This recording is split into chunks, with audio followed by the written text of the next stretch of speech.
We can speak to Sammy Hamouda now, who's the president of the Arab Society of London. Most of your family, Sammy, are in Egypt. What is your assessment of what is happening in your country tonight?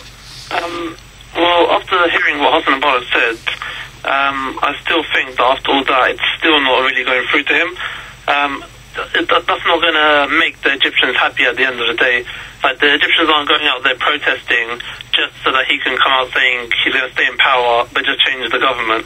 They're going out there, the main priority is changing the president himself. They're not happy with him.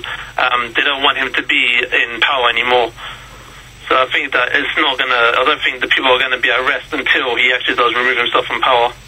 Maybe you can just stay with us, Sammy Hamouda, because you're the president of the Arab Society of London, and we're expecting a statement from President Obama very, very shortly indeed. I can see his press officers just getting the podium ready for the president to make his address. Let's remember just how important that Egypt actually is to the Americans, and indeed just here in the United Kingdom. Why does Egypt matter? Well, let me try to set this out for you. Egypt is the most populous Arab state, and that means that it can help determine, it has a key role in actually determining the thrust of Arab policy. So whether that's towards Iran, Israel, or even in the quest to seek Arab consensus on issues that really matter, Egypt is always going to be central in that. And until these extraordinary events, I think it's fair to describe them as that, collapse would have seemed unthinkable. Let's remember that President Mubarak has actually been there for some 3 decades, for some 30 years. I can see Obama giving a live address now. As the situation continues to unfold, our first concern is preventing injury or loss of life. So I want to be very clear in calling upon the Egyptian authorities to refrain from any violence against peaceful protesters. The people of Egypt have rights that are universal. That includes the right to peaceful assembly and association, the right to free speech, and the ability to determine their own destiny.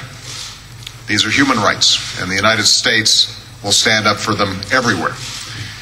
I also call upon the Egyptian government to reverse the actions that they've taken to interfere with access to the internet, to cell phone service, and to social networks that do so much to connect people in the 21st century. At the same time, those protesting in the streets have a responsibility to express themselves peacefully. Violence and destruction will not lead to the reforms that they seek. Now, going forward, this moment of volatility has to be turned into a moment of promise. The United States has a close partnership with Egypt, and we've cooperated on many issues, including working together to advance a more peaceful region. But we've also been clear that there must be reform, political, social, and economic reforms that meet the aspirations of the Egyptian people. In the absence of these reforms, grievances have built up over time. When President Mubarak addressed the Egyptian people tonight, he pledged a better democracy and greater economic opportunity. I just spoke to him after his speech, and I told him he has a responsibility to give meaning to those words, to take concrete steps and actions that deliver on that promise. Violence will not address the grievances of the Egyptian people, and suppressing ideas never succeeds in making them go away. What's needed right now are concrete steps that advance the rights of the Egyptian people, a meaningful dialogue between the government and its citizens, and a path of political change that leads to a future of greater freedom and greater opportunity and justice for the Egyptian people. Now, ultimately, the future of Egypt will be determined by the Egyptian people.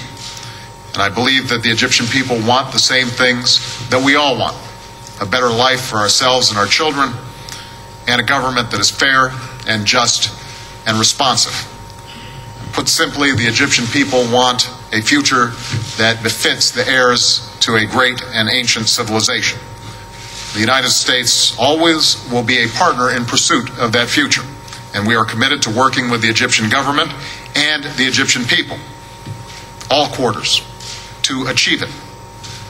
Around the world, governments have an obligation to respond to their citizens. That's true here in the United States. That's true in Asia. It is true in Europe. It is true in Africa. And it's certainly true in the Arab world, where a new generation of citizens has the right to be heard. When I was in Cairo, shortly after I was elected president, I said that all governments must maintain power through consent, not coercion. That is the single standard by which the people of Egypt will achieve the future they deserve. Surely there will be difficult days to come, but the United States will continue to stand up for the rights of the Egyptian people and work with their government in pursuit of a future that is more just, more free, and more hopeful. Thank you very much. Let's get reaction now from the Egyptian opposition group, the National Association for Change. Hossam Abdallah. Hossam, good evening. Good evening. And Sammy Hamouda, who's the president of the Arab Society of London. Sammy, maybe we can start with you.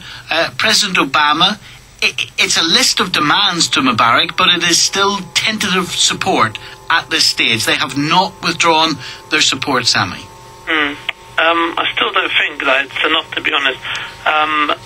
The fact that he's making these promises to the Egyptian people, it's something that we've heard so many times before, and at the end it's been like 30 years of no improvements at all. I don't think that his promises that he's making at the moment is really going to make any difference at all. It's the fact that he is still in power that is making everyone angry. His words aren't going to make us any more happier.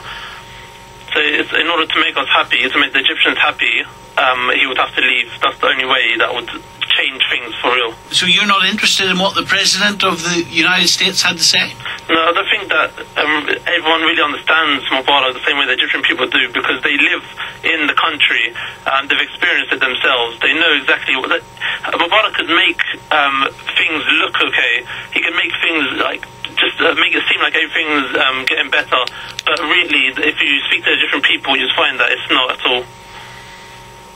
And Hossam Abdallah, your reaction to what the President has said? I guess he's buying time.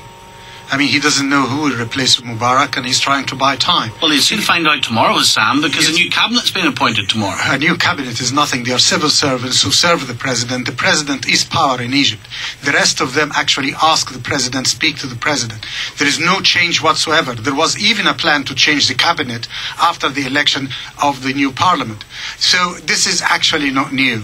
I think they are buying time, and sooner or later the United States administration will have to face a choice. Are they with the Egyptian people, or are they with a dictatorship that will not stay long in power? You cannot have the army against the people. You may have it for a day or two or a week or two, but if the continued protest, and I believe it will happen, and the people will carry on protesting against Mubarak, will carry on, there will be only one way, and that's to get rid of him. But Obama has said this evening, President Obama has said there must be political and economic reform. Yes, and the Egyptian government have been saying that for the last 25 years. What he's emphasizing in Mubarak, in a way, is keep the people, let them demonstrate, and see what he will do, and whether what he will do or say will placate them and create a cohesion.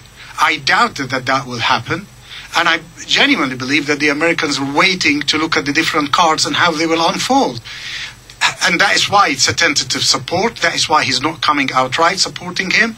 He wished that Mubarak can pull the thing into his favor, but this is, I think, is in cloud cuckoo land.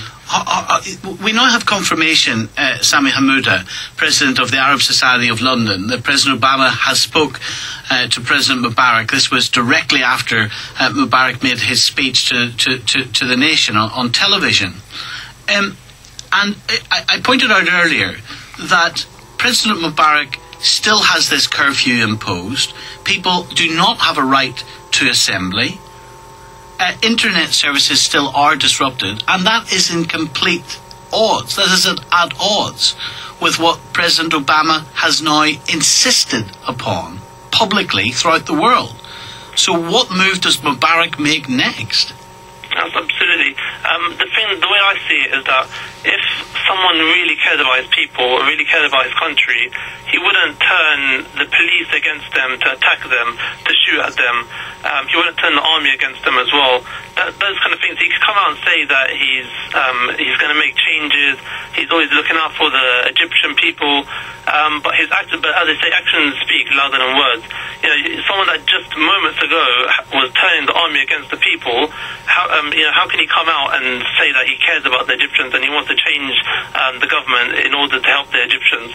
I don't believe. That's why I don't believe. I don't believe that he could actually change the country when he still has that frame of mind. When you could tell he doesn't really believe it. He's just doing it to disguise everything, to make the Egyptians more happier, to calm them down, so they stop attacking, stop protesting, and stop trying to get him out of power. Okay, Sam Abdallah and Sammy Hamouda, thank you very much indeed. Obviously, this situation very much changing and evolving and developing this evening. Indeed, within the last 2 hours, we have had a major announcement from President Mubarak, and then we've had that address from President Obama, who spoke just a matter of minutes ago from a press conference in Washington.